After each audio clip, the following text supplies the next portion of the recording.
here at TABB Forum spend a lot of time talking about analytics and the importance of analytics for institutions on the street. Well, today I'm joined by Damian Handzy, CEO of Investor Analytics, and I want to talk about something that we don't talk about that much, which is confidence in analytics. Damian, thanks for joining me today. So Damian, when we talk about analytics and we talk about confidence, what are we actually talking about? Sure. Thanks, Alex. What we're talking about is understanding how well we actually have measured something. So I'll give you an example. People talk about having low correlation, correlation of 0.2 to the S&P or something like that. Well, does that really mean 0.200, or does that mean maybe it's 0.3, maybe it's 0.1? Because that's a very different scenario. You don't know how much to hedge or how little to hedge based on how confident you actually are in that number. Why doesn't the street use that type of measurement analytics on its own important analytical tools? I mean, the short answer is I don't know. It's the right way to do it. When I made the transition from academia in the 90s, science research to Wall Street, I quite frankly was shocked because there's no other quantitative industry that doesn't use confidence intervals. Right? I mean, medicine uses it all the time. You've got ranges of acceptable values in any medical test that you've ever gotten from your doctor. Right? Engineering uses it, tolerances for bridges. Right? Science, physics, and chemistry certainly use it, precision of how well you know the particular thing you're measuring. And yet there are an enormous number of quants on Wall Street. It's a quantitative field. Finance is a quantitative field, right? And it's just not used in this industry. So when people are talking about numbers from analytical output, they state it as a fact, when in actuality, it may not be what it says. Exactly. So when you don't talk about the confidence around the number, people assume it to be 100%. So in other words, if I state that, again, my correlation is 0.2, people assume that means it's exactly 0.2 and I'm 100% confident that's the number. And that's it's actually never the case that you know something that confidently. Now, it's not that it's a foreign concept entirely to us. I mean, we get this, right? So kind of the thing that always runs in my head is everybody who owns a house knows this concept, right? Because if I ask you, what's the value of your house? You're going to have a number in your mind, but you know that that's not precise. You know that, well, maybe it's 5% more than that, maybe it's 7% less, maybe it's 10% more. So there's give and take on that number. There's give and take on the number, and that's true about every single number. Now, the real irony is that when you have an analytics system producing any sort of analytic, the equations that go into producing that, there's always an associated confidence number that can be calculated with it.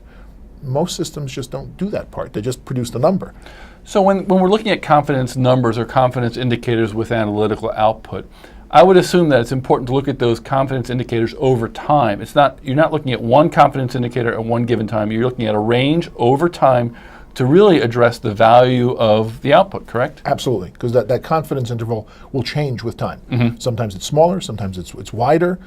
You want to know when it is big, meaning you're not very confident in the output, and when it's nice and tight. Because a very common measure on Wall Street, especially in the long-only space, is beta. Right? So index funds will use it, ETFs will use it, mutual funds use it all the time, pension funds use it. And along with beta, there's always an associated confidence number, and that confidence number is R squared. Now, most people don't know what it is. They don't care what it is. They just want to know what the beta is. The fact of the matter is that if your confidence is low in beta, beta is not just wrong, it's completely misleading. It leads you to hedge the wrong way. But if your confidence is high in the beta, and there's a very simple measure for this, then your hedging activity, or whatever you're going to do about that beta, is spot on. And knowing which one of those two worlds you live in is critical for knowing what to do. Well, for fund managers out there who are long onlys or in the hedge fund space who are now trying to figure out how can I better manage my risk, how do I start taking into consideration these confidence intervals or confidence indicators? How do I start figuring that out, and how do I work that into whatever sort of trading strategy or hedging strategy or risk strategy I have? Right, so first they have to be measured. They have to be produced. Right, so when someone says, I'm delta neutral, and you measure your delta, well, your delta has a confidence interval around it. How sure are you of that delta, right? Because what if that delta were 10% lower? What if it were 17% higher? What would you do differently then? Right? And that's the key to knowing how to do this stuff. So rather than saying my delta is this number, my delta, the low end of my delta is this possibility, my high end is this possibility, and then you do the same analysis. What if my delta were this low? What if my delta were that high?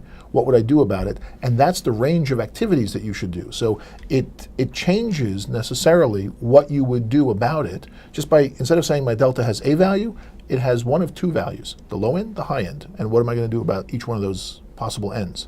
How challenging is it for managers out there today to start developing these types of calculations and these types of confidence indicators and using them? Is it something that is only in the quant world, or can just sort of standard fund managers start working on this on this concept? Yeah, unfortunately, whatever system they're using to get the analytic out, that system needs to produce the estimate of the confidence interval. Gotcha. Right. So the good news is that it's in all the textbooks. It's probably in the software itself. It's just not getting to the recipient of the report. So it's actually educating the end user on how to actually Absolutely.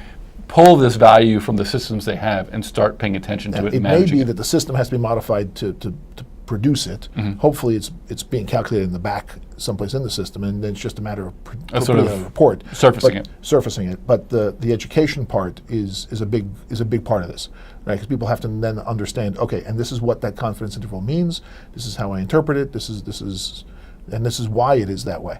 So in essence, we still need to pay attention to analytics. It's still a very important part of our business, but we need to start thinking more in depth about them. We need to start thinking about these confidence indicators. It's not the word, the number is not sort of the written number is not actually what it always appears to be. That's right. It's not sacrosanct. It's Right. not perfectly accurate. And that confidence indicator tells you kind of how sloppy that number might be. And it's an important thing to know. Well, Damian, I want to thank you very much for joining us here on TABB Forum. I think we're going to hear a lot more about confidence indicators as we move forward, because risk, it's not going anywhere for us. Thanks, Alex.